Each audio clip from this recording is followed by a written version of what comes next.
Los temas tienen diferentes ángulos, ahora voy a pasar a mencionar la agenda. Sin embargo, empiezo por decirles quiénes nos acompañarán.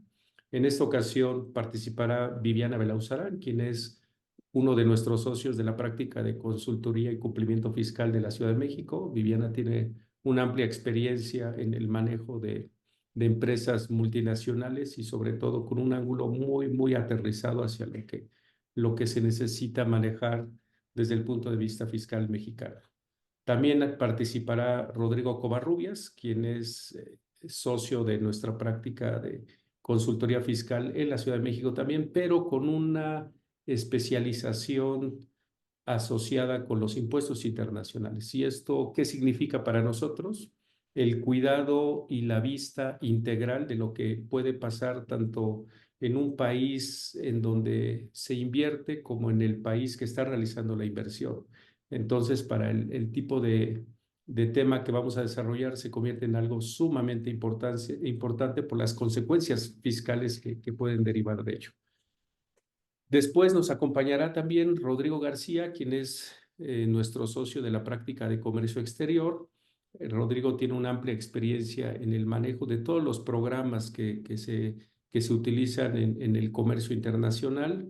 Ha gestionado autorizaciones para grandes empresas y me imagino que por el contexto en el cual se presenta ahora el nearshoring, digamos, la actividad de comercio exterior va a ser sumamente importante y de mucho cuidado por las condiciones que prevalecen en el país. Y como el enfoque de esto es integral, en esta ocasión tenemos como invitados a dos grandes queridos amigos y socios de la firma Loplos Digital.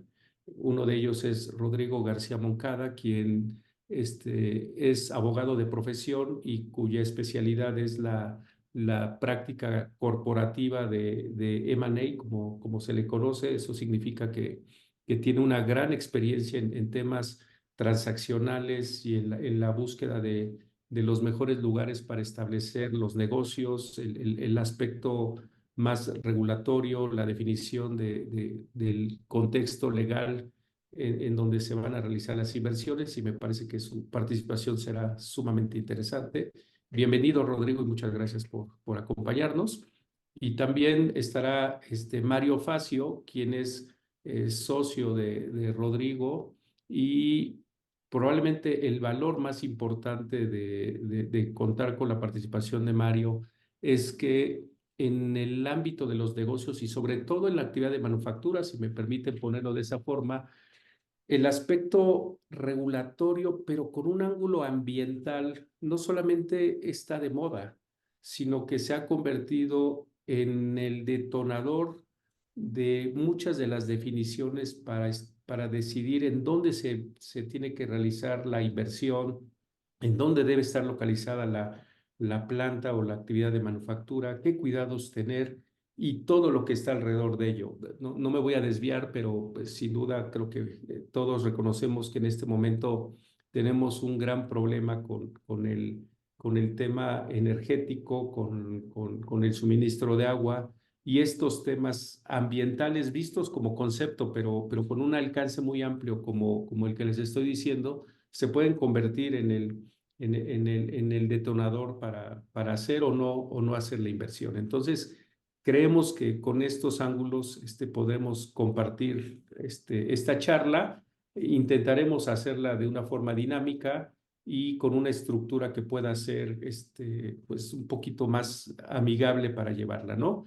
En términos generales, estas están viendo en su pantalla que son cinco grandes temas. El primero, el aspecto legal puro, que es cómo constituirse en México y qué considerar al momento de realizarlo. Segundo, qué significa una buena planeación para aprovechar al máximo el nearshoring, ¿no? Desde el punto de vista, digamos, fiscal, qué tomar en cuenta para un extranjero, qué ofrecerle aquí en México, qué cuidar y qué ventajas tomar, ¿no? Después pasaremos a ver toda la parte fiscal, pero con un ángulo más de los incentivos o beneficios fiscales que pudiesen ser atractivos para el extranjero, ¿no? Hay una serie de decretos que se han venido publicando en este último año que pueden ser aprovechados. No voy a juzgarlos porque estamos en un momento en el cual todo lo que se pueda mencionar políticamente hablando puede ser incorrecto, pero de menos hay algunos incentivos que las empresas pudiesen aprovechar. Después pasaremos a hablar del tema de comercio exterior, en el ángulo que ya les comentaba con la experiencia de nuestro socio Rodrigo García, y terminaremos con este complemento y enfoque integral de todo lo regulatorio que puede estar alrededor de la toma de decisiones con el ángulo ambiental. Entonces, si nos lo permiten, iniciamos y por supuesto que le cedo la palabra a nuestro querido Rodrigo García Moncada. Muchísimas gracias, Jaime. Muchísimas gracias a SCAT. Es un honor, es un placer estar aquí con ustedes. Y en este webinar, la verdad es de un tema tan importante, sí está de moda, pero creo que principalmente es un tema importante para México, ¿no? Vamos a comenzar ya con los temas legales. Gracias a todos los asistentes y vamos a tratar de ser muy puntuales, precisos en lo que platiquemos tenemos varios temas que tratar. Entonces, me iré de la siguiente manera para presentar los temas legales. A ver, la verdad es que hay varios mitos respecto de cómo puede llegar la inversión a México, ¿no? Hemos tenido muchísimas llamadas, hemos estado en foros en donde los clientes extranjeros creen que es muy difícil, muy complicado venir a México, y la verdad es que no. Es muy común que nos pregunten, oye, nos han dicho que se tarda la constitución, una sociedad mexicana, una sociedad mercantil, se tardan 6 meses, ¿no? También nos han dicho clientes extranjeros, nos han informado que para llegar a México los extranjeros debemos tener un socio mexicano, ¿no? Entonces, de este tipo de mitos, que la verdad es eso, son mentiras. La constitución, una sociedad mercantil mexicana, es algo que depende mucho de la respuesta del cliente, de qué tan rápido puede preparar documentación, dar aprobaciones, ¿no? Pero en promedio nos tardamos 3, 4 semanas para constituir una sociedad mercantil mexicana, ¿no? Entonces, ahí podemos ver ese primer mito muy difundido. Se tarda mucho en México para constituir una sociedad. Es mentira. Desde hace muchos años, el marco jurídico mexicano se ha estado modificando, adecuando a la realidad del mundo y como todos ustedes saben, la inversión extranjera está abierta ya desde hace mucho tiempo aquí en México. Obviamente hay algunas limitaciones, ¿no? Pero son en el menor de los casos. Entonces, este otro mito de que, oye, necesitamos un socio mexicano para tener presencia en México, pues no, la verdad es que no. Los extranjeros pueden llegar y constituir una sociedad mercantil mexicana con plena tranquilidad de que puede haber 100% de inversión extranjera, ¿no? Hago otra vez la aclaración, habrán algunas áreas donde hay alguna limitación, pero en general pueden llegar y constituir una sociedad mexicana mercantil con el 100% de inversión, ¿no? Oye, Y Rodrigo, por ¿sabes? favor, Si me lo permites, probablemente el único punto en donde creo que la realidad puede generar un poquito de preocupaciones en dos áreas, ¿no? La primera, que desde el punto de vista fiscal, esta tramitología para obtener el Registro Federal de Contribuyentes y que las citas y todo esto, que no sé, Viviana, qué piensas, pero creo que es lo que a veces al extranjero le genera mucha preocupación. Y dos, que abrir una cuenta bancaria Lleva o tener un tiempo. representante legal en México, el extranjero de pronto quiere ya inmediatamente establecerse y no tiene ni contratadas a las personas, no tiene un domicilio, y es ahí donde creo que podemos ayudarle. No sé, Viviana, ¿qué piensas? Pero es ahí donde se necesita mucho cuidado, ¿no? Exactamente, es ahí donde se pueden llegar y buenos días a todos, se pueden llegar a tener, se pueden alentar los procesos, ¿no? Para el registro de las empresas, desde obtención de una cita ante la autoridad fiscal, ¿no? Para poder registrar, necesitamos tener un representante legal en México y ese representante debe tener firma electrónica, ¿no? Entonces, son estos detalles que empiezan a poder complicar el registro de un extranjero. Sin embargo, teniendo una buena atención y previendo todo esto, lo podemos hacer un poco más ligero, ¿no? También tú, como lo indicas, Jaime, una cuenta bancaria, registros ante el Seguro Social, autoridades locales, todo tiene un orden, ¿no? Y el saque principal es registro ante el SAT y tener que ir llevando poco a poco todos estos procesos que sí puede llegar a demorar un poco más, ¿no? Totalmente de acuerdo, Jaime y Viviana. La verdad es que contar con una guía profesional es esencial, que es lo que hacemos ustedes y nosotros, tanto en SCAT como en Loplos Digital.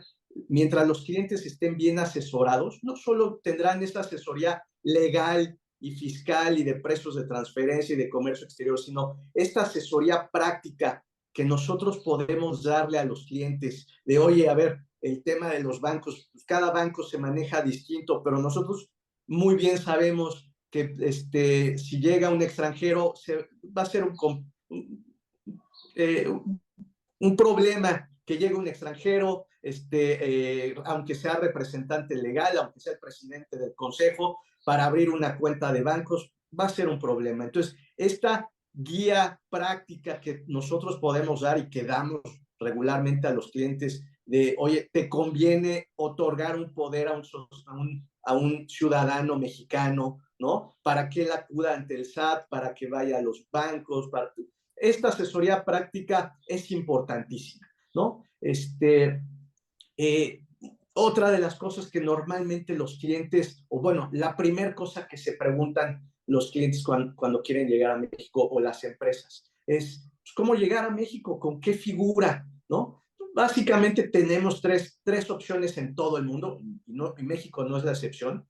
La primera es una oficina de representación sin ingresos, ¿no? Esta oficina de representación, pues obviamente no le serviría mucho para efectos de tener actividades comerciales en México. La otra es la sucursal, la famosa branch, que es el caso en donde llega directamente la sociedad extranjera a México y abre una sucursal, ¿no? Aquí obviamente hay inconvenientes, en este caso, la responsabilidad cualquiera que se pudiera generar fiscal, laboral, contractual, pues se va directamente con esa sociedad extranjera, que es algo que los clientes normalmente pretenden evitar.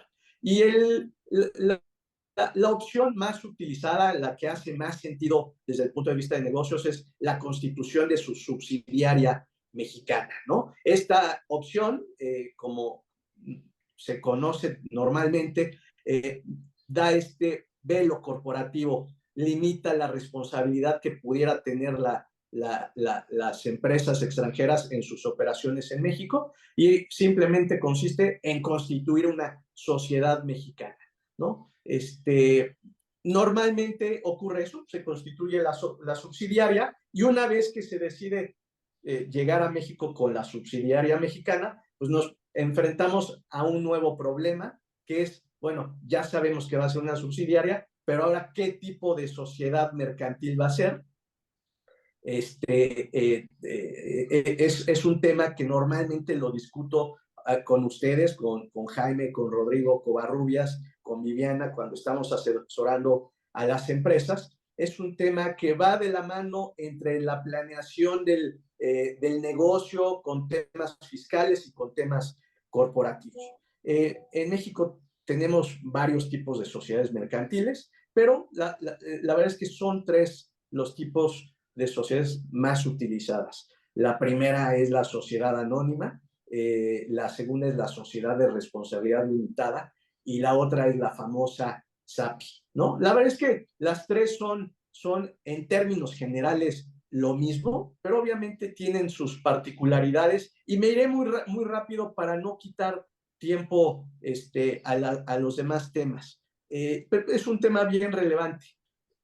La sociedad anónima es una sociedad de capitales. ¿Qué significa esto? Que lo que nos interesa es la inversión, el dinero. No nos importa tanto quién es nuestro socio o accionista. La verdad es que lo que nos interesa es que esa persona que llegue como accionista aporte capital, ¿no? Esa es la característica principal de la sociedad anónima.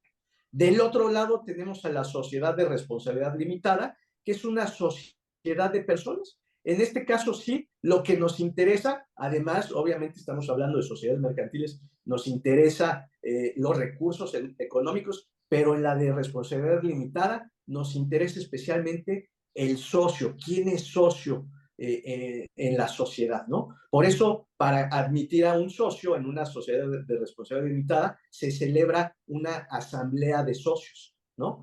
Mientras que en una sociedad anónima normalmente no se celebra una asamblea. Lo que se hace es que se transmiten las acciones libremente, ¿no? Del otro lado también tenemos la Sociedad Anónima Promotora de Inversión, las famosas SAPIs, que son una sociedad anónima, solo que todavía más flexible, ¿no? La verdad es que hubieron unas reformas recientemente, bueno, ni tan recientes, ya habrán sido 2014, en donde la sociedad anónima se hizo muy flexible, se pueden acordar distintos puntos entre los accionistas en los mismos estatutos, solo que la verdad es que la SAPI es todavía más flexible. ¿Qué nos permite la SAPI? Establecer dividendos diferenciados respecto de la sociedad anónima que no los permite, ¿no? Entonces, la verdad es que ¿cuándo elegir alguna de estas sociedades? La verdad es que si tenemos distintos grupos de inversionistas, de accionistas, vale mucho la pena recurrir a la SAPI, ¿no? Un caso normal donde queremos llegar a México y operar normalmente y hacer negocios sería la sociedad anónima. Y la sociedad de responsabilidad limitada depende de algunos temas fiscales que, por ejemplo, mi querido Rodrigo Covarrubias nos podría explicar mejor. Normalmente se la sugerimos a los clientes que provienen de Estados Unidos porque tienen ciertos beneficios fiscales, ¿no? Entonces, la verdad es que eso depende, determinar cuál sociedad, depende en general de estos puntos que he comentado, pero Rodrigo, si quieres, por favor, coméntanos cuándo sugerimos desde el punto de vista fiscal utilizar las sociedades de responsabilidad limitada. Sí, muchas gracias, tocayo. Muy buenos días a todos. Básicamente, para efectos fiscales mexicanos, tanto una SA como una SDRL como una SAPI tienen el mismo régimen fiscal general. Todas son tratadas como personas morales para efectos fiscales mexicanos y tributan conforme al título 2 de la ley. Sin embargo, cuando empezamos a ver inversiones extranjeras, por supuesto que si estamos hablando de una, como tú lo decías ahorita, sociedad en la cual van a invertir diferentes terceros independientes entre sí, como fondos de inversión, etcétera, van a necesitar mayor flexibilidad, ¿no? En cuanto a los estatutos, los acuerdos societarios, situaciones y consecuencias, ¿no? Pero cuando hablamos de una sociedad, como le llaman los americanos, closely held, ¿no?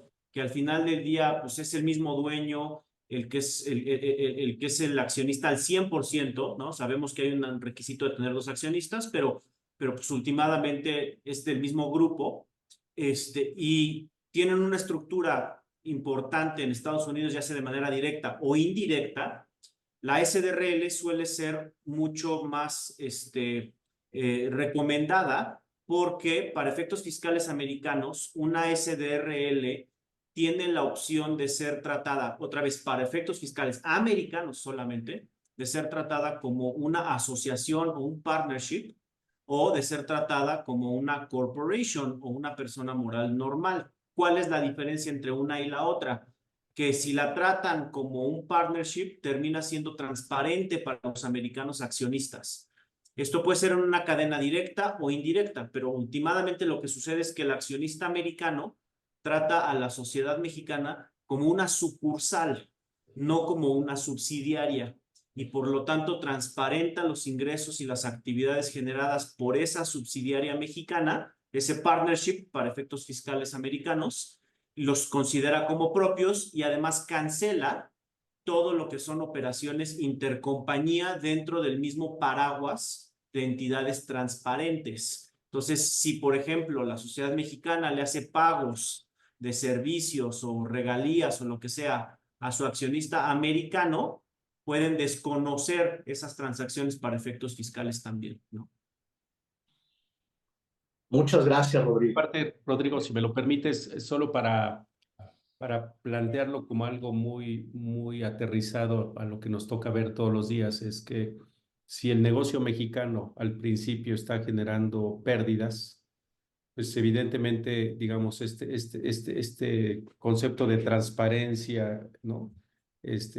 Pues le conviene más a la empresa americana porque jala las pérdidas, ¿no?, de forma automática, versus si tuviera una corporación que pues es un ente independiente para fines fiscales en el propio Estados Unidos, ¿no? Ese es un tema. Y el otro, al contrario, si tienes una empresa mexicana ganadora y que la tasa de impuestos, ojalá que algún día, ojalá, ¿no?, la tasa de impuestos mexicana pudiese ser más baja que la tasa de impuestos americana, pues te va a convenir más tratarla como una corporación porque vas a lograr un diferimiento del momento en el que reconoces el ingreso, que es hasta que te dan los dividendos, ¿no? Entonces, estos dos ejemplos los pongo solamente como algo que cada vez que llega un cliente con nosotros, pues tenemos que hacer todo este diagnóstico y trabajar conjuntamente con él para definir cuál es el modelo y cuál es la figura legal fiscal que le puede acomodar más a su circunstancia, ¿no? Por desgracia, no son recetas de cocina en las cuales, digamos, todo es en automático, sino que hay que tomar la radiografía de cada caso particular, ¿no? Sí, totalmente de acuerdo contigo, Jaime. Incluso va a variar mucho, aunque coincido contigo con los ejemplos generales, ¿no? De que si es perdedora o ganadora, ¿no? Pero eso puede ser muy diferente para un grupo que para otro. Por ejemplo, si el grupo en Estados Unidos está encabezado por una C Corporation, va a tener una planeación muy particular a nivel Estados Unidos y global. Si es una S Corporation, va a tener una planeación totalmente diferente, porque la diferencia entre ellas es que la C Corporation también es una entidad por sí misma contribuyente y la S Corporation, similar a una LLC, le fluye todo a sus accionistas. Entonces, son planeaciones totalmente diferentes a las que los llevan, ¿no? Es caso por caso. Muy bien, Rodrigo, perdón. No, la verdad es que el trabajo entre fiscalistas y abogados es algo diario y la verdad es que así es como me gusta mucho escucharlos, porque la verdad enriquece la parte legal, ¿no? Hoy aprendo mucho de ustedes. Muchas gracias, Jaime y Rodrigo. Bueno, finalizando ya mi participación, para dar lugar a los demás puntos de la agenda. La verdad es que el procedimiento para constituir una sociedad mexicana con inversión extranjera tiene dos momentos relevantes. El primero, y sería el siguiente slide, por favor. El primero es el otorgamiento de poderes en el extranjero. A los clientes les preocupa mucho, creen que deben venir a México, se deben trasladar a México para firmar documentación. Y la verdad es que no, todo se hace a través de poderes, ¿no? Entonces, estos dos momentos relevantes de la Constitución, donde debemos tener mucho cuidado, es el primero, el otorgamiento de este poder en el extranjero, es donde muchas veces la Constitución se tropieza, donde hay problemas, donde si no se hizo bien este poder, llegamos al momento de la Constitución y no se logra. ¿Por qué es importante este poder? Porque debe cumplir con la legislación mexicana, ¿no? Entonces, lo debemos preparar nosotros, lo preparamos nosotros para cumplir con la legislación mexicana. Se manda al cliente para que se firme, formalice, legalice y apostille en el país en donde se encuentra la parent company. Y ahí hay un momento en donde el notario del extranjero va a querer modificar nuestro texto, y si se modifica es donde justamente nos puede meter en problemas, porque él, al desconocer el derecho mexicano, eliminaría algunos requisitos importantes para México, ¿no?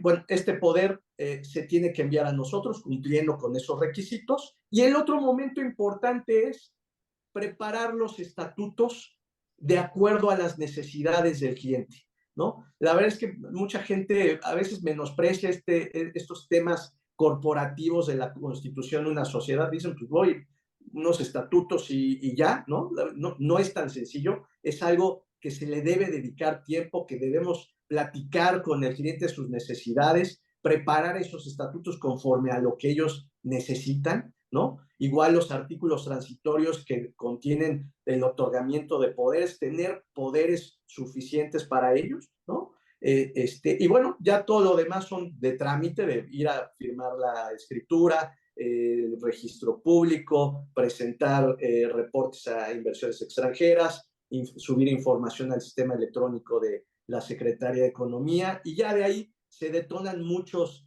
temas de trámite fiscales que son súper relevantes para las empresas. Por último, nada más menciono, el registro público es relevante. Ahorita, afortunadamente, se está tardando en 1 o 2 días a través de este sistema electrónico que tienen los notarios, ¿no? Entonces, esto está facilitando mucho los siguientes trámites. ¿Por qué es importante el registro público? Porque a partir de ese registro, la sociedad tiene efectos para terceros. Antes los tenía únicamente para los socios, ahora a partir del registro público tiene efectos para terceros, la constitución de esa sociedad. Y aquí les cedo la palabra a ustedes para que lleves, Jaime, los siguientes puntos. Y por favor, cualquier otro punto corporativo, legal, contractual, estoy a sus órdenes.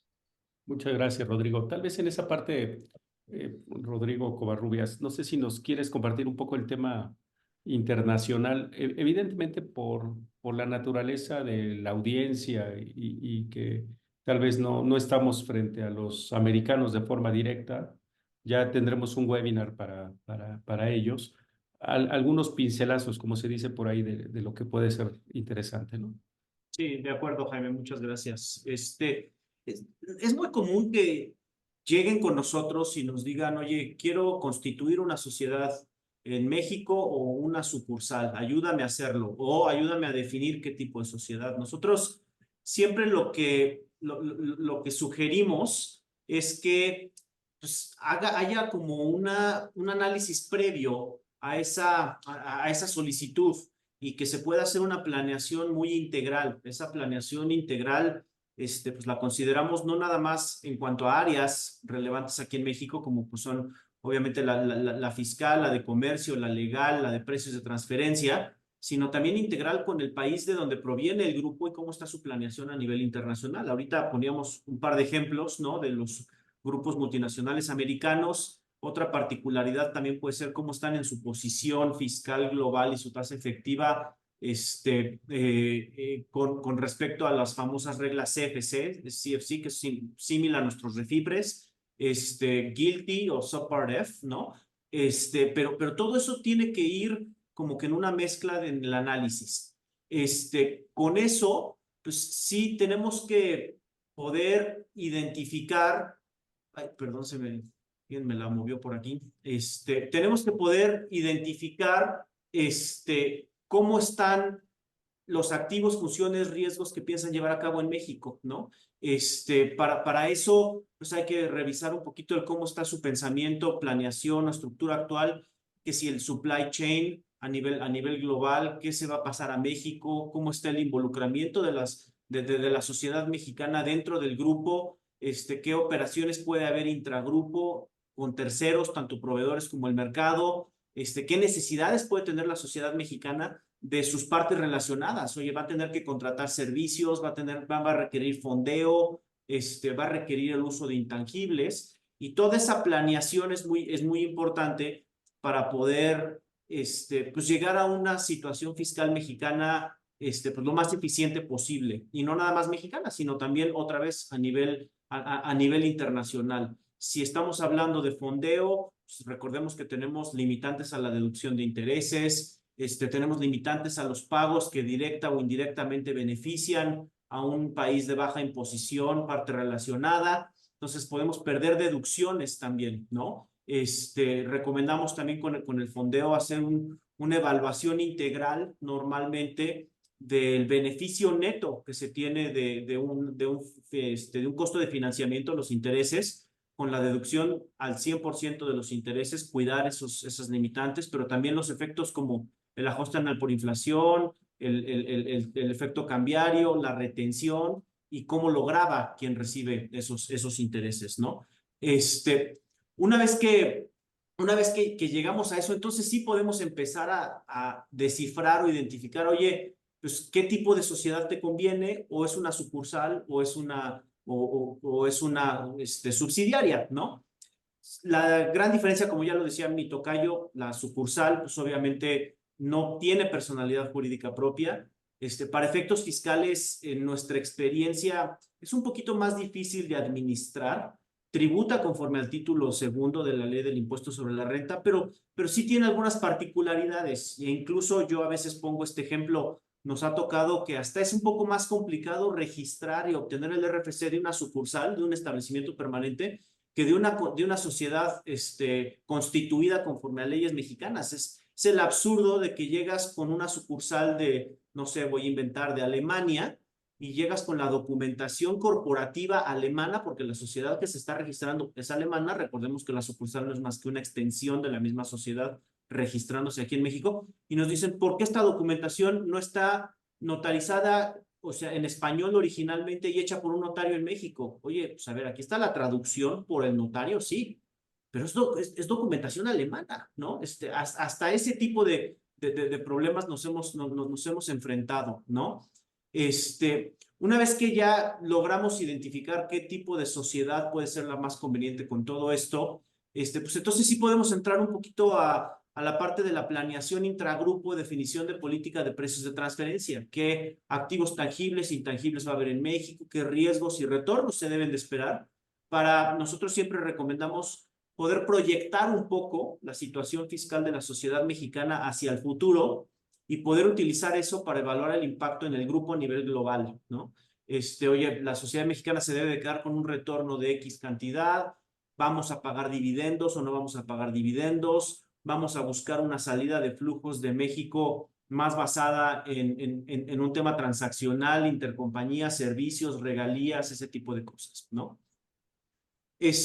Una vez pasando eso, el otro tema que queríamos tocar muy brevemente era pues simplemente un repaso de lo que en nuestra experiencia pueden ser los modelos más comunes que se utilizan en grupos multinacionales para actividades de manufactura, que yo creo que pues, es lo más común ahorita, incluso tomando en cuenta lo que nos platicaba Jaime en un inicio del antecedente del nearshoring.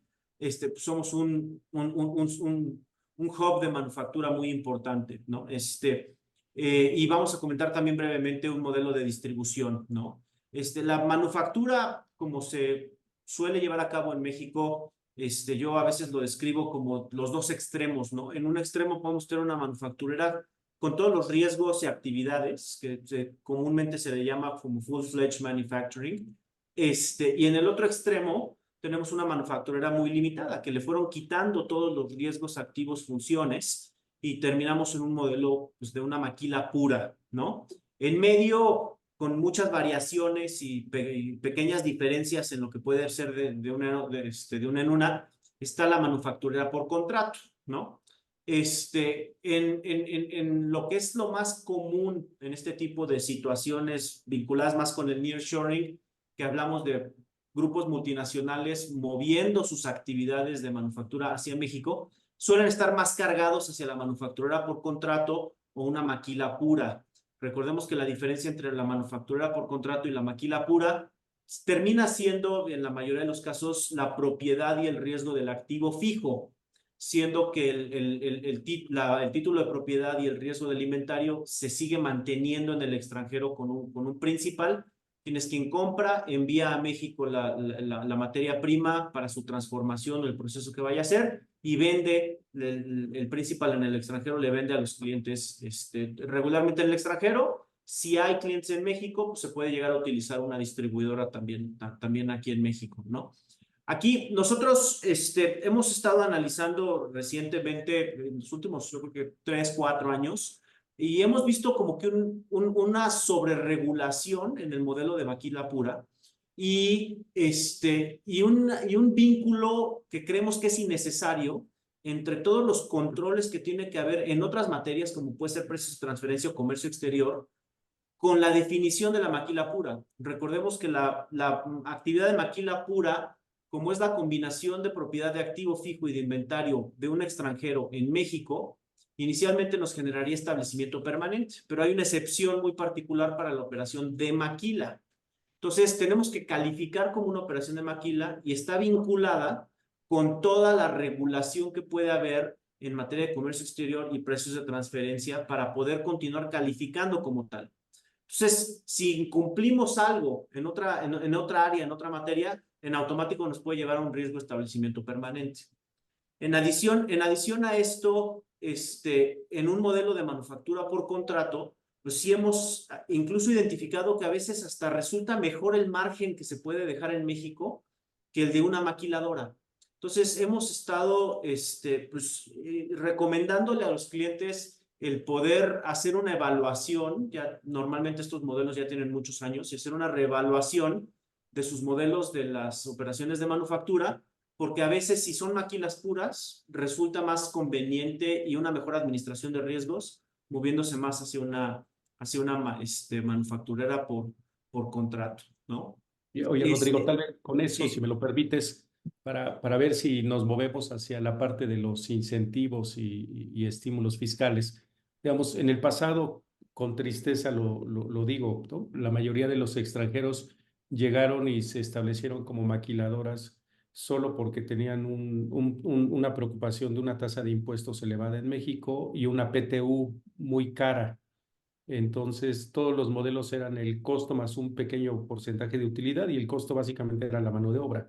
Hoy, teniendo el tope de 3 meses para la PTU y arrastrando todos estos problemas que ya nos dices, me parece que para un extranjero podría ser mucho más valioso hacer un análisis más completo y tratar de ver si te mueves más hacia un concepto de manufactura total o de menos por contrato, ¿no? En cuyo caso, inclusive para nosotros como país, pues nos puede venir mejor que se recaude un poco más de impuesto de los extranjeros, porque pues prácticamente hoy lo único que nos dejan, a diferencia de lo que se dice en los anuncios políticos, pues lo único que nos deja es una mano de obra, una absorción del gasto de mano de obra, y no necesariamente una recaudación por toda la actividad de manufactura que se realiza en el país, ¿no? Entonces, creo que Sí. con eso me quedo, ¿no? Y no sé Sí, si... totalmente de acuerdo contigo, Jaime. Incluso recordemos que hace mucho tiempo había estímulos fiscales específicos para la maquiladora, con una reducción del ISR,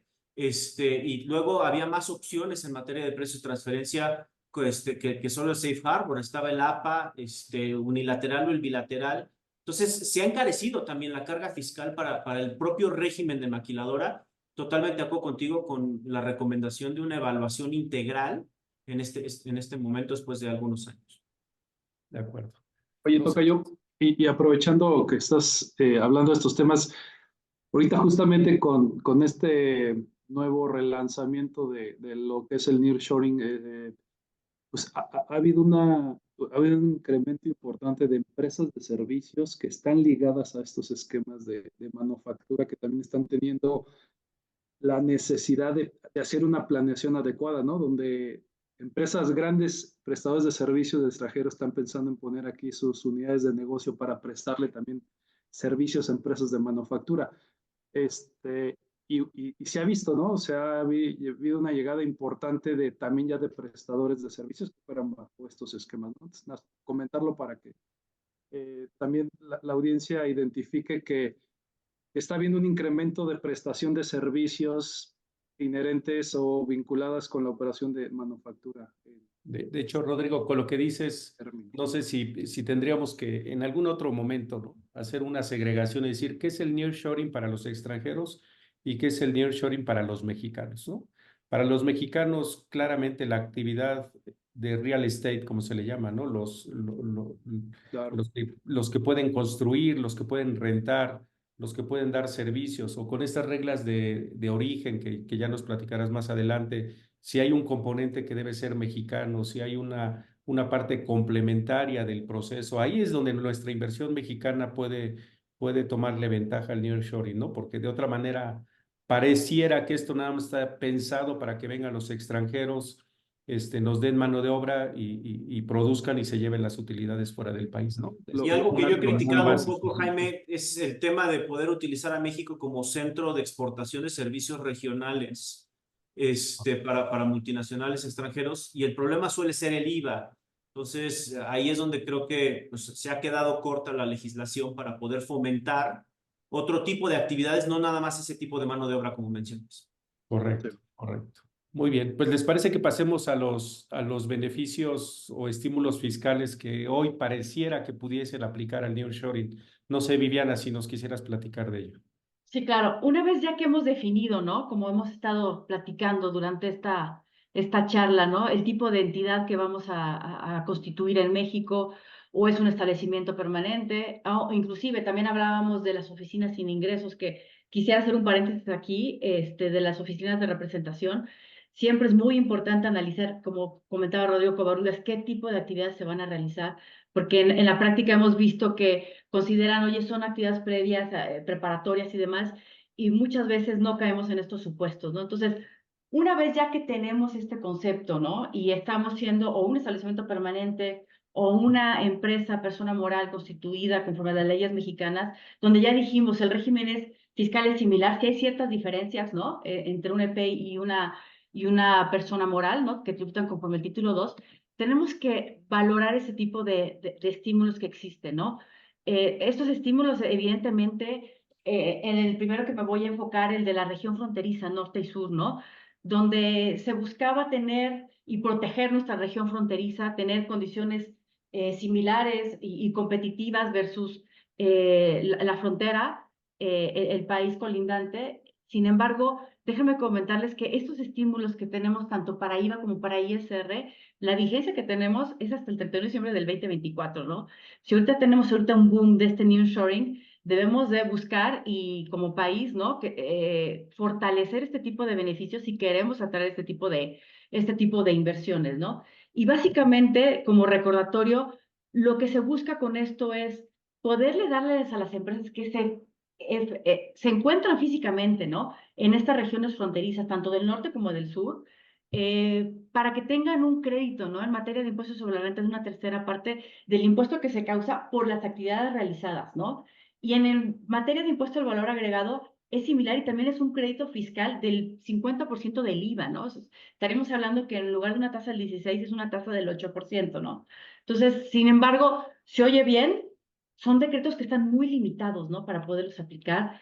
Te piden que estés inscrito en un padrón, lo tienes que estar renovando, tiene que estar muy enfocado, por ejemplo, el de ISR, ¿no?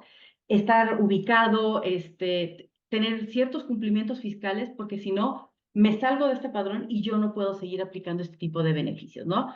Máxime que lo que les indico es que, pues, la vigencia de los decretos es hasta el 31 de diciembre del 2024, ¿no? Ahora, ¿qué otros estímulos? Con este auge, ¿no? Del nearshoring también se publicó este decreto, ¿no? El 11 de octubre del 2023, que le llamamos el decreto nearshoring, donde supuestamente busca, ¿no? Fortalecer la inversión en México para empresas que son exportadoras, ¿no?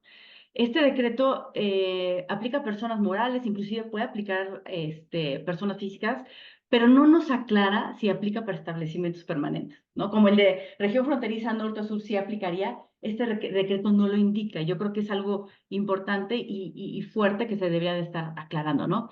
Y las condiciones son que se puede otorgar a personas que realicen actividades productivas, ¿no? Enfocados efectivamente a estos sectores que pueden ver en su pantalla, el alimenticio, el farmacéutico, automotriz, ¿no? Y con la condición de que por lo menos el 50% de las ventas sean de exportación, ¿no? Este estímulo, ¿en qué consiste, no? Van a poder hacer la deducción inmediata de las inversiones que se realicen dentro del ejercicio del 2023 y 2024. También ya está muy acotado este año el tema de la deducción inmediata. Y la deducción inmediata no implica que yo deduzca lo que adquiero de los activos al 100%, sino es una parte, un 80%, dependiendo del tipo del bien, un 90%, un 70%, es traer al valor presente lo que voy a deducir de la inversión para poderlo deducir en un solo año. Y yo les diría que no le aplica tampoco a todo tipo de bienes, ¿no? No le aplica a mobiliario y equipo, no le a equipo de transporte, tampoco puede aplicar, por ejemplo, a aeronaves, ¿no? Salvo que sean de fumigación. Entonces, son decretos que están muy, muy limitados y piden ciertos requisitos, ¿no? También otra ventaja que se promovía este decreto es porque se permite también poder deducir un 25% más los gastos que yo ya tengo de capacitación, ¿no? Entonces, pero este 25% se determina del incremento de los gastos de capacitación que yo tengo versus 3 años anteriores, ¿no? Versus 2020 hasta 2022, ¿no? Sacamos un promedio y es lo que yo puedo deducir, ¿no? Entonces, es como una deducción adicional. Sin embargo, como decimos, el efecto no es tan relevante y está muy acotado, ¿no? A cumplir con una serie de requisitos fiscales, no tener, no estar en el 69Bs, estar al día en mis obligaciones fiscales, no tener auditorías, ¿no? Entonces, pide demasiados requisitos para poderlos cumplir, ¿no? Y en cuanto a este otro decreto, que lo quisimos también mencionar, porque muchas veces no se toma en cuenta, y es este decreto para fomentar todas ellas inversiones en el istmo de Tehuantepec. Este es un decreto de junio 2023, y este es el que habla de los polos de desarrollo del bienestar, ¿no? Para poder tener acceso a este decreto, que puede ser interesante los beneficios, nosotros debemos de tener una concesión, ¿no? Emitida por el gobierno federal dentro de la zona del istmo de Tehuantepec. Debemos de tener o bien alguna superficie, ¿no? Donde se pueda desarrollar, tener un plan de desarrollo, ¿no? Y todo esto tiene que ser autorizado por la autoridad fiscal, ¿no? Entonces, ahí empezamos a tener los problemas y las trabas para poder aplicar este tipo de decretos, ¿no? Entonces, ¿a quiénes les aplica? A quienes van a desarrollar este tipo de actividades, ¿no? En la zona, ¿no? Pueden ver los sectores, ¿no? Automotriz, farmacéutico, ¿no? Tecnologías de información, petroquímica, ¿no? Puede ser algo muy interesante, y sobre todo los beneficios son realmente importantes, ¿no? Los primeros son una vez que yo cumplo con todos mis requisitos, tengo una constancia de que cumplo con ello, una vez obtenido este documento, puedo yo tener un crédito fiscal en materia de ISR del 100%, ¿no? Durante los 3 primeros ejercicios de operación, una vez obtenido esta constancia que les digo, ¿no? O también, pasando este periodo de 3 años, la reducción para el cuarto y el sexto, hasta el sexto ejercicio, es del 50%, ¿no? Entonces, se busca también la deducción inmediata, ¿no? Se busca fomentar la inversión, pero aquí, en este caso, la deducción inmediata sí es del 100% del valor de la inversión de los activos, ¿no? Obviamente también tienen muchas limitantes del tipo de activos, ¿no? Pero creo que son mucho más atractivos, y este tipo de decretos, este tipo de estímulos debería de extenderse, no solamente a la zona del Istmo, y tratar de suavizar un poquito todos los requisitos y todo lo que se nos pide, ¿no? Para poder tener acceso de esto, ¿no? Hay contribuyentes que evidentemente no pueden aplicar estos estímulos si ya tienen algunos beneficios fiscales, ¿no? Como pueden ver ahí, ya platicábamos, ¿no? Los que tienen operaciones de maquila, fibras, ¿no? Tampoco podrían, ¿no? Y contribuyentes en general que ya tienen otro tipo de estímulos no pueden estar duplicando este tipo de beneficios, ¿no? Y este mismo del decreto de la inversión en Podevi, ¿no? De estos polos de desarrollo del bienestar, también trae materia de IVA, ¿no? Y este tema de IVA es el crédito al 100%, ¿no? De los bienes, productos o servicios que se presten dentro de la zona, ¿no? Del Istmo, ¿no? Y este crédito va a ser aplicable por 4 años, ¿no? Entonces, yo creo que son interesantes. Se necesita una serie de guía, ¿no? Evidentemente, para poder aplicarlos, porque traen mucho tema de forma de cómo poderlo hacer, desde incluso, por ejemplo, ahorita les digo 100% de IVA, pero cómo se puede mostrar en una facturación para los servicios que yo hago, cómo lo puedo demostrar, ¿no? Entonces, sí necesita una serie de cuidados para poderlos aplicar y poder tener esta serie de beneficios fiscales, ¿no? Oye, Viviana, tal vez con esto que nos dices, no sé, me surge la siguiente inquietud. Si verdaderamente hoy podemos mostrarle a un extranjero un paquete de beneficios fiscales que esté asociado con el nearshoring, ¿no? Ahorita el más atractivo justamente es el del Istmo de Tehuantepec y tal vez Sí. nada más como beneficio propio, pero pues, entiendo que esa región se compone básicamente por la parte de Veracruz y Oaxaca, ¿no? Oaxaca, Que es la exactamente. parte más angosta del país, en donde uno Correcto. se preguntaría, ¿y cómo se puede conectar con una estrategia, ¿no? Para poner una planta de manufactura que quiera abastecer el mercado en Estados Unidos, déjame ponerlo así, salvo que fuera una empresa europea que quiera poner la planta en Veracruz y que a partir de ahí quiera recorrer todo lo que se necesite para llegar a Estados Unidos, ¿no? Entonces, como que la finalidad de este incentivo creo que fue más poco, ¿no? De otra naturaleza, pero lo atractivo de esto, por desgracia, probablemente no le va a resultar muy aplicable a muchos de los interesados en llegar y poner su planta para abastecer Estados Unidos. Esa es una primera, digamos, reflexión que en el análisis regularmente hacemos, ¿no? La segunda es que el propio decreto mismo de la exportación que nos dices, hasta dónde tú lo sientes muy atractivo, que es una deducción inmediata, que es un beneficio de un porcentaje sobre la capacitación de la mano de obra. ¿Cómo percibes que si Yo, el extranjero lo está viendo con buenos ojos?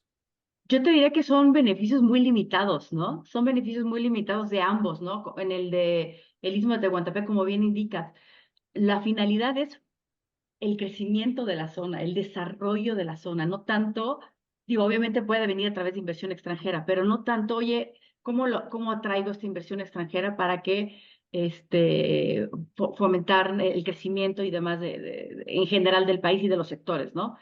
E incluso están sujetos a concesiones y demás procedimientos. Y el tema del nearshoring, el decreto este de exportación y de fomento, como tú bien indicas, está muy limitado. Creo que nos quedamos muy cortos, ¿no?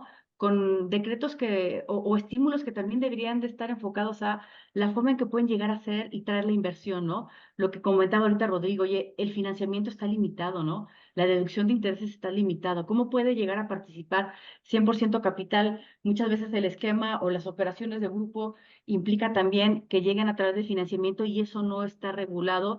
Seguimos teniendo bastantes limitantes para poder tener operaciones de financiamiento. El tema también de los no deducibles que tenemos, que ya indicaba Rodrigo Covarrubias, ¿no? Con Refipres, o sea, son reformas que están muy, muy limitadas. Sí se busca el tema de deducción inmediata, como tú dices, Jaime, que también no es al 100%, ¿no? Y están acotados, por ejemplo, lo que te digo, la deducción inmediata es hasta este año, 2024. O sea, el nearshoring, estamos arrancando, yo diría, digo, ya llevamos algo de avance, ¿no? Terminando pandemia y demás, pero todavía queda mucho, ¿no? Entonces queda mucho por regular. Y yo me pregunto, Viviana, si se puede muy rápido, si, o sea, ¿qué tanto incluso ese beneficio de la deducción inmediata se materializa en un beneficio real? Porque hablando de modelos de manufactura por contrato o de maquiladoras, ¿qué tanto te es relevante la No te es deducción relevante. inmediata cuando estás determinando tu utilidad fiscal sobre la cual pagas impuestos de otra forma? Exactamente, exactamente. No vendría a Oigan, ser relevante y es un tema de temporalidad. Estamos, no es como los otros ahorita beneficios que platicábamos del Istmo de Tehuantepec, ¿no? Donde sí son disminuciones, créditos contra los impuestos, ¿no? Estamos hablando de diferimientos, ¿no? tal vez si me lo permiten para pasar al siguiente tema y dejarlo como reflexión con este análisis que nos proporcionas, Viviana, y comentario de Rodrigo, se me vino a la mente algo que hace 25 o 30 años, cuando China inició con su modelo de manufactura, y en aquel entonces estaba México empezando con el NAFTA, se compararon los beneficios fiscales y en China ofrecían una exención de impuestos sobre la renta por 10 años, exención del impuesto sobre la renta, con el único requisito de que el extranjero reinvirtiera las utilidades y no las retirara como dividendos durante ese tiempo. Luego entonces, algo no nos ha funcionado y ahora con esto, pues ojalá que se reflexione y que se vea si no se tiene que hacer algo diferente, mucho más agresivo y atractivo, agresivo. porque de otra manera vamos a correr el mismo riesgo que ya tuvimos cuando las maquiladoras llegaron y nos invadieron como inversión extranjera para darnos solamente un poco de ayuda en la mano de obra, ¿no? Y cómo China sí se convirtió en generadora de tecnología y exportadora de capital, Correcto, aprovechando esas inversiones de entrada y nosotros seguimos. correcto. Pero bueno, Correcto. no nos desviemos. Déjenme Adelante, poner un Rodrigo, y de una poquito. vez te paso la palabra porque Sí, creo que nos platicarás de los retos que tenemos en comercio sí, exterior. sí, sí. Yo creo que este es uno, ¿no? Y déjenme poner un poquito de desorden, pero justamente este decreto parece que es más un decreto de buenas intenciones que algo realista, porque cuando estamos viendo esta zona y estamos viendo los sectores que se pretenden establecer ahí, No, simplemente el país está ya muy regionalizado, ¿no? Entonces sabemos que la industria por ejemplo, la automotriz, ¿no? Requiere una mano de obra muy amplia, muy calificada, que simplemente en un análisis de viabilidad de negocio difícilmente vamos a estar pensando en que la atracción hacia esas regiones pueden ser viable, ¿no? Entonces, pues habría que ir tomando reflexiones sobre esto para que en sus modelos de negocio y en la viabilidad de los estudios también, pues ustedes identifiquen realmente qué sí puede funcionar y no, ¿no? Correcto. Ahora, pasando este tema de comercio exterior, pues sí, como bien lo comentábamos al inicio, la pandemia ya tiene 4 años, ¿no? Entonces, en estos 4 años, si se dan cuenta, son los efectos apenas de un evento que sucedió hace 4 años. O sea, vamos lentos en el proceso. Y bueno, lamentablemente yo lo siento así, entre la espada y la pared, ¿no? Porque por un lado tenemos a Estados Unidos, que es prácticamente con quien tenemos el 80% del comercio exterior, pero por el otro lado tenemos al principal proveedor de bienes y servicios y al haber una disputa comercial, pues México prácticamente está en medio, ¿no? Y lo notamos claramente como ya las mismas disposiciones y algunas acciones para que Estados Unidos detenga un poco el flujo de bienes hacia Estados Unidos por esta sobreproducción que tiene China, eh, pues está obligando a México también a tomar acciones importantes que nos afectan en todos los negocios, ¿no? En términos generales, creo que la globalización hoy en día está dividida en 3 grandes regiones a nivel mundial, ¿no? Que es Norteamérica, el este asiático y el europeo. Entonces, aquí la reflexión es que sí hay un tema ahorita con el nearshoring que principalmente ha jalado los reflectores esta situación de China, pero no hay que dejar de lado también que hay mucho comercio con Norteamérica que es mucho más transparente por obvias razones, y también con Europa, ¿no? Todo este mercado europeo sí está un poquito aislado de toda esta situación, pero sin duda alguna, pues el tema principal y creo que la gran oportunidad que varios analistas económicos han identificado, pues es volvernos el China 2 posiblemente para Estados Unidos, ¿no? Ahora, lo que es una realidad es que ya está muy definido la guerra comercial e inclusive qué es lo que está buscando directamente Estados Unidos, ¿no? Recientemente, hace un par de meses, sacó una noticia a Estados Unidos donde identificó y dio a conocer que para el 2030 el 50% de su parque vehicular debe ser eléctrico. Y es evidente que Estados Unidos no tiene esta capacidad para poder cambiar en prácticamente 5 o 6 años el parque. Entonces, por eso es que la guerra comercial ahorita con China, pues se ve que va más hacia un sector muy específico, que es el caso concreto China-Estados Unidos, que son los semiconductores, ¿no? Estos minerales críticos que le llaman, que son lo que utilizan para la producción de estos semiconductores, ¿no? El tema de la explotación de minas, todo eso es lo que están buscando y están cuidando. Dispositivos médicos, electromovilidad y por supuesto lo que es el sector agroalimentario. Entonces, digamos que este es el punto focal que está generando el tema nearshoring China, Estados Unidos, pero bueno, tenemos un mundo de bienes y también de servicios que se comercializan con todo el mundo que también no hay que dejar de lado y hay que estar muy atento para ver estas oportunidades de negocio, ¿no? En términos así de resumen sobre las ventajas y los retos que se identifican, pues uno es que México efectivamente tiene ya un periodo de 30 años operando bajo estos esquemas de atracción de inversión para la manufactura y para la exportación. Entonces, a lo largo de estos años se han venido perfeccionando bastantes programas que dan apoyo al sector exportador, ¿no? Entre ellos, principalmente, pues ha tomado demasiada fuerza lo que es el programa IMSS particular, combinado con la certificación de IVA y con el programa PROSEC, ¿no? ¿En qué consiste prácticamente este programa? Pues es que te permite identificar y mezclar con la parte fiscal, ¿no? Hoy hablamos del esquema de maquila, principalmente te permite que todos estos bienes ya con la definición del modelo de negocio que se va a operar en México, pues toda esta proveeduría de maquinaria, equipo, inclusive equipo para la instalación de la planta, tanto administrativo como tecnológico, evidentemente materias primas, pues los puedas traer a México sin el pago de impuestos al comercio exterior, ¿no? Con el tema de la certificación de IVA, pues te permite aplicar el crédito fiscal del IVA. Entonces, de entrada, este desembolso del 16% de IVA te lo puedes ahorrar para efecto de que estos bienes que son destinados a la exportación, pues puedan gozar prácticamente de este beneficio, ¿no?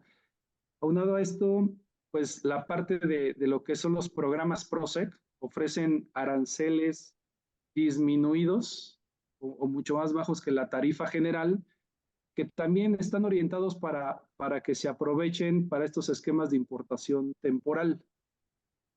En términos generales, dentro de las nuevas políticas que se negociaron hace 3 años con el TMEC, pues establecieron que ninguna de las partes, hablando de México, podría exentar ningún tipo de impuestos. Entonces, por eso es que ha tenido relevancia este programa PROSEC, porque el gobierno federal listó una serie de mercancías de manufactura, principalmente materias primas, que podían darle este beneficio para poder importar de terceros países, importar temporalmente a México y aprovechar el beneficio de una tasa exenta o bien una tasa muy reducida, ¿no? Que anda entre el 2-3%. Esto ayuda al final para que pues, el costo de los procesos de manufactura en México pues, no se incrementara. Y hoy en día pues toma bastante relevancia porque, como bien saben, recientemente, hace el 22 de abril, para ser exactos, pues el gobierno sacó una lista de 544 productos donde les incrementó entre el 25 y el 50% la tasa a ciertos sectores y evidentemente pues mucho provocado por la presión que está generando Estados Unidos para controlar el flujo masivo. Entonces, cuando hablamos de estos esquemas de manufactura específicos, sí tenemos bastantes elementos en México ya para poder aprovecharlos. Tenemos 51, con 51 países tenemos tratados de libre comercio hoy en día, por lo que implica que en esta parte de planeación, digamos, hay demasiados elementos que se deben de considerar para efecto de poder establecer el modelo adecuado ya operativo para el flujo de bienes y servicios, mejorar el supply chain y aprovechar al máximo esta parte, ¿no? Evidentemente, hablando del Tratado de Libre Comercio, y si pensamos que para este caso de China el destino principal es Estados Unidos, pues el reto más importante justamente es la calificación de origen, ¿no? Cómo utilizamos materiales y cómo agregamos valor en México de tal manera que los productos resultantes puedan calificar para efectos de ser considerados como manufacturados en México y con ello pues accedan al mercado americano sin el pago de impuestos, ¿no? Entonces, por el otro lado, la parte digamos, de retos que se aprecian hoy en día es, pues, ha habido un escenario también de sobreregulación respecto del uso y manejo de este tipo de escenarios, ¿no? Lo que es IMEX, la certificación. La autoridad ha venido pues apretando las tuercas y algunos de nosotros, algunos sectores ha dolido bastante porque el estado de cumplimiento que hoy en día solicita la autoridad para estos esquemas es sumamente estricto. Me atrevo a decir que están tomando una política de cero flexibilidad, ¿no? Entonces, pues eso de alguna manera ya ha empezado a sonar en los fuera de México como algo restrictivo. Sin embargo, creemos que haciendo una buena planeación y llevando a cabo los procesos de compliance se pudiera mitigar un poco el efecto operativo, ¿no? Al final del día son temas operativos.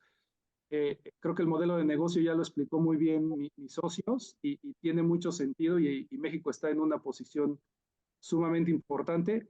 Creo que esta parte operativa sí podemos caminar con ella, solamente teniendo los cuidados necesarios para poder mantener este nivel de cumplimiento que hoy en día se solicita, ¿no? Pues por la parte de comercio exterior prácticamente esto sería y dejo la palabra al siguiente tema.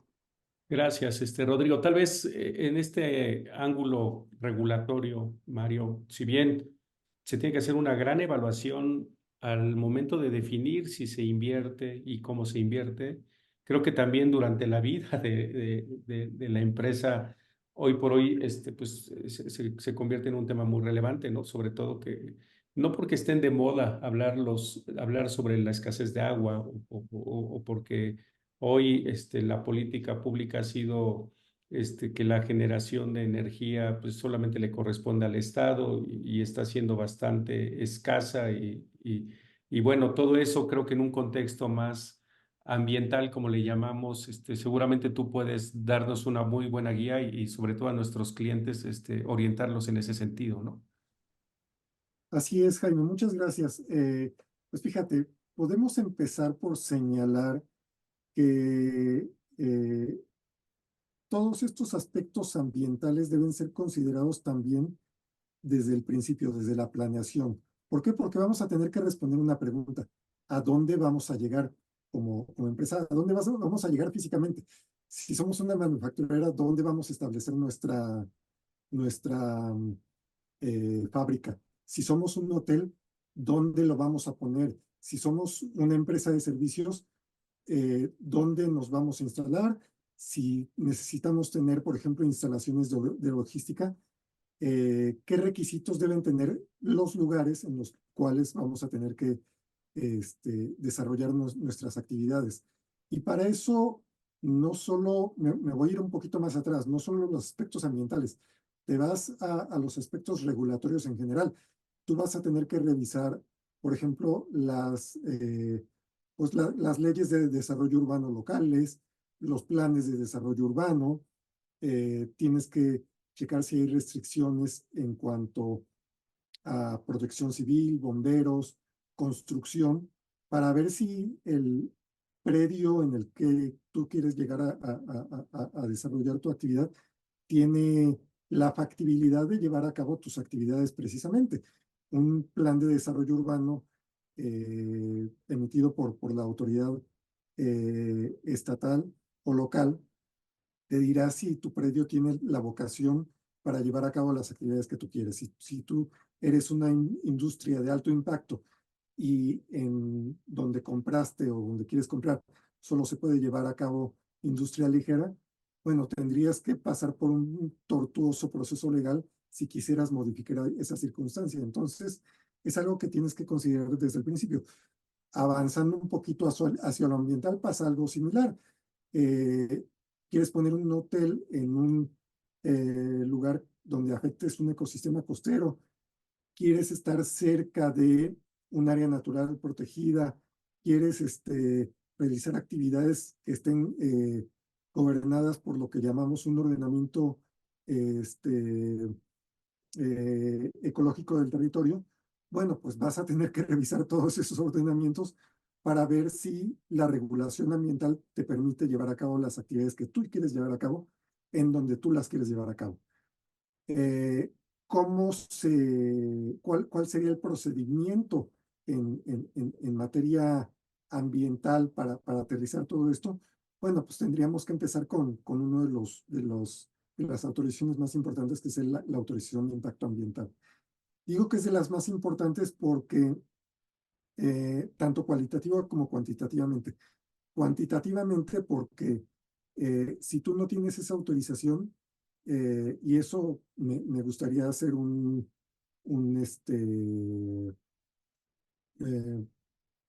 remarcar esta idea, no puedes iniciar nada, no puedes remover la primera piedra si tú no tienes una autorización de impacto ambiental, porque es una autorización de naturaleza previa. Claro, tú podrías optar por irte a un parque industrial que ya cuente con una autorización de impacto ambiental, donde solo vas a tener que presentar un estudio menor de cómo tu actividad no va a causar mayores daños y podrías ahorrar algo de tiempo, pero si tú vas a adquirir un predio que no cuente de ninguna manera con esta autorización, la vas a tener que obtener, ya sea que te dediques a manufactura, que te dediques a infraestructura, que te dediques a actividades turísticas, etcétera, ¿no?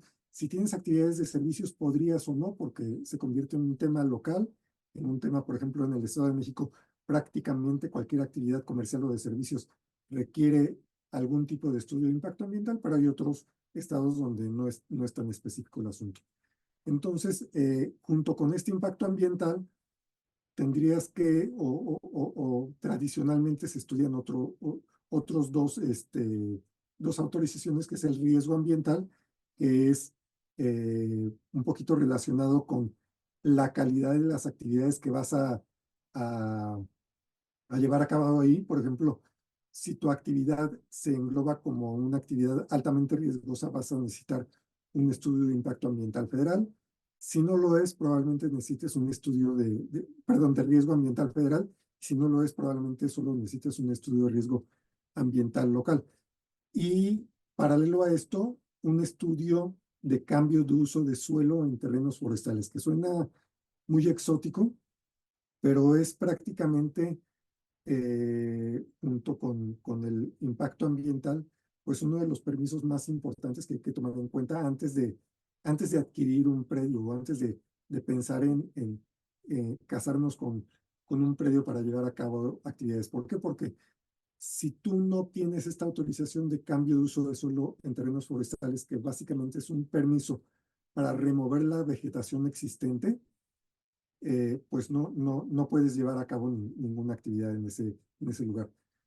Muchos me van a decir, oye, es que estoy adentro de una zona urbana que ya está impactada, incluso estoy dentro de un parque industrial. No importa, si el predio está clasificado como un predio con vegetación forestal, tienes que pasar por este permiso. ¿Cómo lo vas a saber? Pues probablemente no lo puedas saber. Para eso debes recurrir a los expertos, para eso te puedes acercar a nosotros y nosotros te podemos guiar a través de los distintos consultores que te puedan dar luz sobre si necesitas o no este tipo de permisos. Ahora, otro tipo de consideraciones que debes tomar en esta etapa de planeación, y todavía no entramos, como dices tú, Jaime, a la etapa de la vida del proyecto.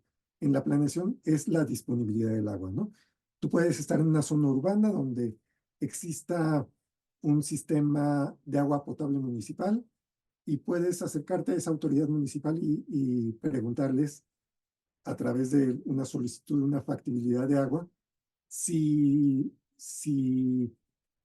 ese sistema puede proveer el agua que necesita tu proyecto. Hay industrias que son muy demandantes en agua, hay industrias que por su naturaleza no requieren grandes volúmenes de agua, pero muchas veces, por ejemplo, si estás en la zona urbana de Monterrey, pues te acercas al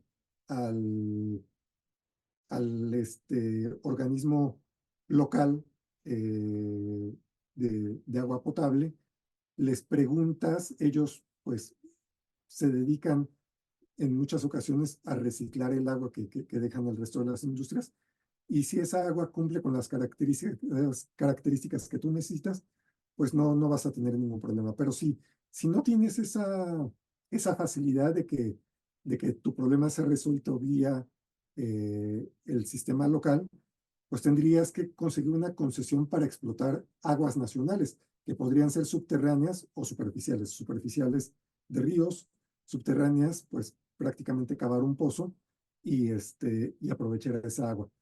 El problema es que generalmente tú acudirías a la Conagua, le pedirías directamente una concesión y la Conagua te diría, pues aquí está tu concesión, puedes usar tantos miles o millones de metros cúbicos al año y empezarías ya pagando los respectivos derechos, pues a utilizar el agua y a cumplir con tus obligaciones.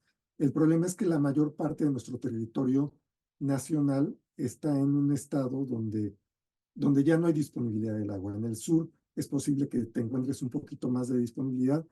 En el norte no la vas a encontrar tan fácilmente. Y si no hay disponibilidad del agua, tú tienes que adquirir los derechos que ya tenga una tercera parte, que ya haya adquirido una concesión previamente y que no esté usando esos derechos. Muchas veces hay empresas que ya están cerrando, se van, tienen su título de concesión y están ávidos de recuperar un poquito del valor que a ellos les costó al transferirlo a otra persona. Para eso tendrías que tramitar pues una transmisión o cesión de derechos de agua de una persona, ya sea una persona física o una persona moral, a otra. Y es un trámite muy conocido, tiene ciertas reglas, tiene ciertas limitantes. Por ejemplo, tiene que ser dentro del mismo acuífero, tiene que estar dentro de la misma región para que esa transmisión sea autorizada por la Comisión Nacional del Agua. Si no, no va a haber esa autorización. Tú no puedes transmitir un pozo, no sé, que adquiriste, voy a exagerar, en Colima a Nuevo León. No, porque están en zonas hidrológicas distintas, en cuencas distintas. Entonces, aquí es muy importante estar igual asesorado desde el principio. Hemos tenido casos de clientes que llegan y ya tengo asegurada el agua, me encontré a esta persona que me está ofreciendo cederme este título y nosotros nos volteamos y, ok, enséñame el título que tiene para que yo te diga si ese título es factible de ser transmitido. Tendríamos que hacer una especie de precalificación para ver si ese título, si el titular de esa concesión ha pagado sus derechos oportunamente, si existe algún riesgo de caducidad o de revocación de ese título de concesión, si el uso de agua que tiene ese título de concesión es el mismo para el que tú lo quieres, o si vamos a tener que hacer un trámite adicional para modificar el uso del agua, etcétera. Entonces, es algo que se tiene que contemplar desde la planeación. Aquí tratando de ligarlo un poquito, por ejemplo, a lo que decía Viviana, pues probablemente en el corredor del Istmo de Tehuantepec haya más disponibilidad del agua. Ahí el problema que yo me encontraría es que tendrías más probabilidades de encontrarte con un área natural protegida y tendrías más problemas para materializar o obtener una autorización de impacto ambiental si te toparas con esa área natural protegida en el terreno en el que quieres llevar a cabo tu proyecto. Hay otros aspectos que también son importantes, pero no los vamos a tocar aquí tan puntualmente.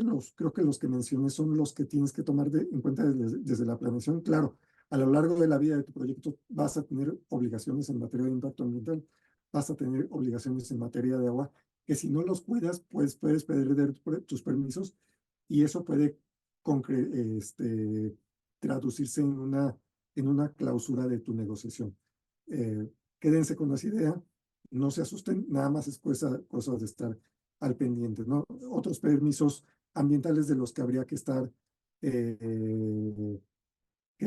al pendiente serían, por ejemplo, los de la licencia de emisiones a la atmósfera, los permisos para el manejo de residuos, ya sea peligrosos o no peligrosos. Por ejemplo, en materia de residuos peligrosos, tú tienes que estar registrado como generador, tienes que hacer uso de ciertos prestadores de servicios para disponer adecuadamente de tus residuos.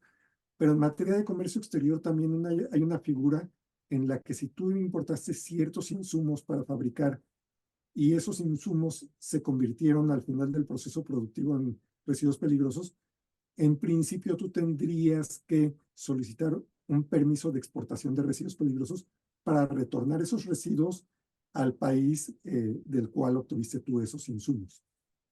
Entonces son cuestiones que tienes que estar al pendiente o que tendrías que contemplar desde tu planeación.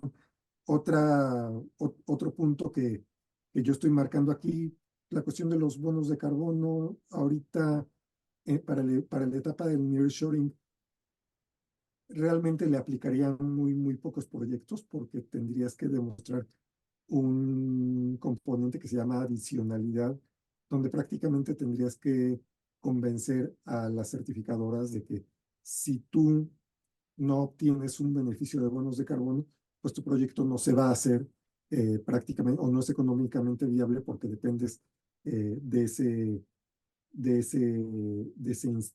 estímulo, de ese insumo. Y finalmente, una cosa que habrá que tener en cuenta una vez que ya estés instalado como empresa, pues la cuestión de los impuestos ambientales, que en este momento ya hay al menos 13 estados de la República Mexicana que han emitido legislación local imponiendo ciertos impuestos a las emisiones ambientales. ¿De qué estamos hablando?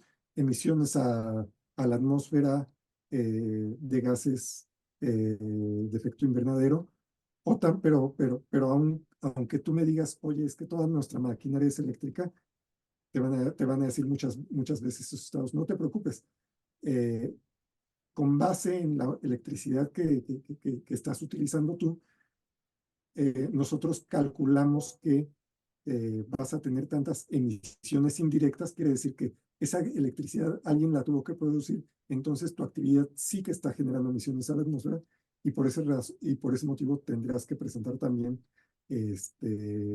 pues el pago de los impuestos ambientales correspondientes. Esto es como, son temas que nos podrían dar cada uno de ellos para un webinar. He tratado de resumirlos lo más duramente posible y espero haber despertado en ustedes algunas inquietudes. Te doy la palabra. No, bueno, muchísimas gracias, Mario. Creo que me quedo todavía más preocupado con el tema ambiental que con el fiscal y legal juntos, porque se puede convertir en el talón de Aquiles para poder, ¿no?, decidir invertir o no, y en dónde estableces la planta, como ya lo decías. Sobre todo que, si me lo permiten mis socios, cuando hablábamos de comercio exterior, de lo fiscal y de lo legal, pues como que el ámbito federal es el que tiene la cobertura, ¿no? Pero en esto ambiental que nos acabas de narrar, hay muchas piezas o trámites estatales, municipales, en donde estamos hablando ya de diferentes niveles de gobierno, con diferentes perspectivas, con diferentes procedimientos y con diferentes ánimos. Entonces creo que esto puede llegar a convertirlo en un gran problema si no se atiende desde el principio y con un enfoque integral. Entonces, También Mario nos comentaste que pues sí, daba todo esto para un webinar especial y yo creo que justamente lo que acabamos de mostrarle a nuestros clientes y amigos es solamente un resumen de los elementos que estamos observando con aquellos clientes o prospectos que nos piden asesoría para llegar a establecerse a México o que ya habiéndolo hecho quieren asegurarse de que todo lo tengan en orden. Entonces, me parece que si esto va a ser la estrategia del modelo económico de nuestro país, ¿no? Como salvavidas, yo creo que hay muchísimo que trabajar y en eso, pues nosotros seguiremos, participando, ayudando y como ya lo decía al inicio, pues, estamos en proceso de generar otro webinar, pero más para que sea atendido por los extranjeros desde el lugar en donde se encuentren y luego lo partiremos en áreas también como muy específicas porque pues es un tema muy relevante, ¿no? Veo que mi socio Rodrigo García tiene levantada la mano. No sé si querías agregar algo, Rodrigo. Sí, Jaime, a manera también, ¿no?, de reflexión, creo que esta parte regulatoria, ¿no? Desde el habilitamiento de las sociedades en el RFC, la apertura de cuentas bancarias, la obtención de permisos para temas de comercio exterior, estos temas regulatorios que también comenta Mario, pues sí exigen definitivamente una planeación con bastante tiempo, ¿no? Es lo que hoy en día estamos viendo, el reto aquí es las cuestiones de facilitación, que creo que ahí tenemos que trabajar todavía mucho internamente. Entonces ese puede ser un factor que se debe de considerar, ¿no? Correcto. No, pues sí, ciertamente. Y pues no sé, salvo que algún otro de nuestros socios invitados tenga algo que agregar. Si no, pues con esto nos despedimos. Les agradecemos muchísimo su atención, su paciencia y seguiremos platicando del tema más adelante. Muchas gracias a todos y buenos días.